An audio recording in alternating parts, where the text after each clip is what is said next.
मीनार के पाद बिंदु से किसका? भवन के शिखर का औन्नयन कोण 30 डिग्री है और भवन के पाद बिंदु से मीनार के शिखर का औन्नयन कोण 60 डिग्री। मीनार की ऊंचाई देल है 50 मीटर, तो भवन की ऊंचाई ज्ञात करें। और ये जो क्वेश्चन है इस बार 2026 में 5 नंबर में आया। ठीक है, चलो देखिएगा। सबसे पहला बात, एक मीनार बनाइए। ठीक है, एक काची बनाइए मीनार, इसको मान लीजिए ए और काची, और एक बनाइए इधर भवन। ये हो गया मीनार, क्या हो गया? मीनार। एक इधर हो गया भवन। आगे पढ़िए, एक मीनार के पाद बिंदु, मीनार के ऊपर वाला को बोलते हैं शिखर बिंदु और नीचे वाला को, तो ए बी मीनार है, तो ए हो गया शिखर और बी हो गया पाद बिंदु। तो मीनार के पाद बिंदु से भवन के शिखर का औन्नयन कोण कितना डिग्री? 30 डिग्री। ये आपका भवन है, इसका नाम दे दीजिए सी और भवन के शिखर का औन्नयन कोण कितना डिग्री? 30 डिग्री। ठीक है, फिर से देखो, ए बी एक का चीज है मीनार, ए जो है मीनार का शीर्ष है, बी जो है मीनार का पाद बिंदु। मीनार के पाद बिंदु से भवन के शिखर, सीधी आपका भवन, भवन के शिखर डी हो गया, पाद बिंदु सी हो गया। भवन के शिखर का औन्नयन कोण 30 डिग्री है। आगे पढ़िए, भवन के पाद बिंदु से, भवन का पाद बिंदु कौन? सी, और मीनार के शिखर ए का औन्नयन कोण कितना डिग्री? 60 डिग्री। ठीक है, तो आगे दिया हुआ है कि मीनार की ऊंचाई कितना मीटर? 50 मीटर, तो भवन की ऊंचाई इसका क्या रहेगी? आगे देखिए, मान लेंगे, माना कि ए बी एक मीनार है, ए बी एक का चीज, देखो ए बी एक का चीज है मीनार है, और सी डी एक का चीज तथा सी डी एक भवन। मान लिया तो कोई दिक्कत? मान लिया कि ए बी एक मीनार है और सी डी एक का चीज भवन। ठीक है, अब लिखिएगा वैल्यू। ए बी का मान कितना? ए बी की ऊंचाई 50 मीटर। ए बी जो मीनार है उसकी ऊंचाई कितना मीटर? 50 मीटर। अब कौन लिखिएगा? बड़ा वाला त्रिभुज में लिखेंगे ए सी बी कितना डिग्री? ए सी बी कितना डिग्री?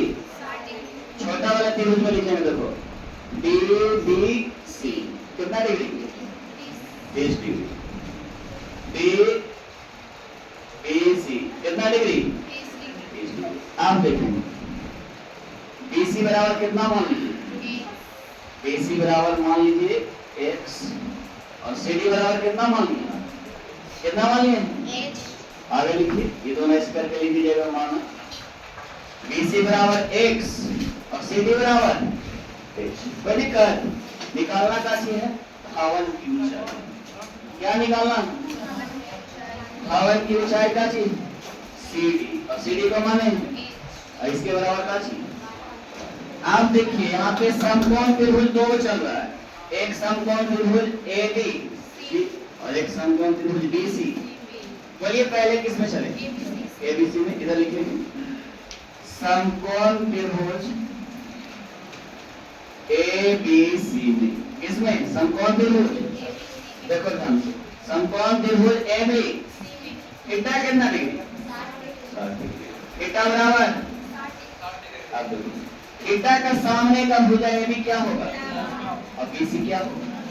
तो लंब और आधार का समूह किसमें? tan में। तो tan थीटा बराबर क्या होगा? लंब बटा आधार। ठीक है, tan थीटा का वैल्यू। अब देखो हम लोग चल रहे हैं समकोण त्रिभुज ए बी सी में, थीटा का सामने का भुजा ए बी क्या होगा? लंब, और बी सी क्या होगा?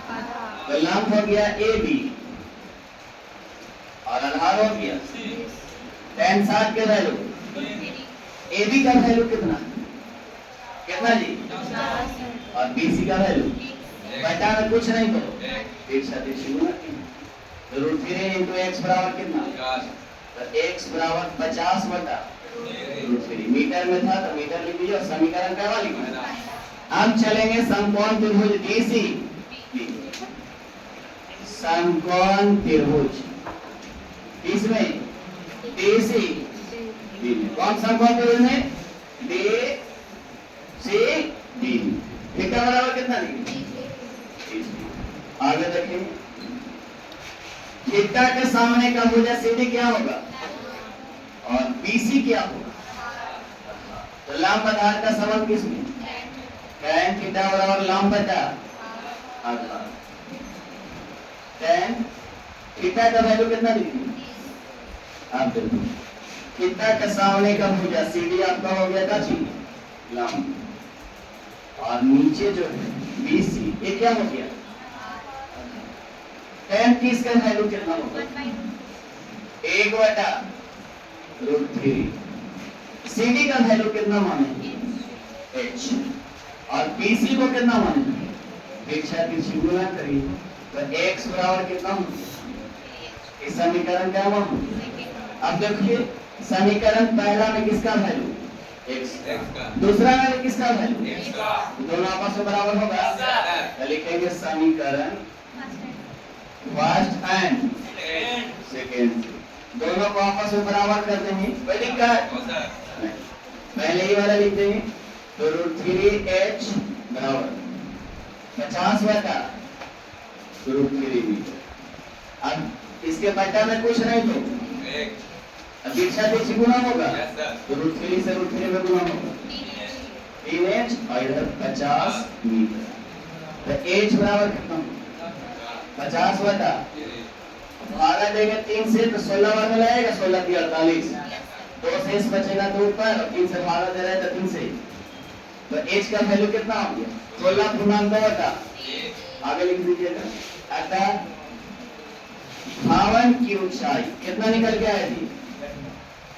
धावन की ऊंचाई 16.2/3 मीटर होगा। ठीक है, और ये आपका PBI क्वेश्चन है। क्या है? PBI है, और 5 नंबर का 2026 में पूछा गया, इसलिए इसको अच्छा से बना लिया। ठीक है।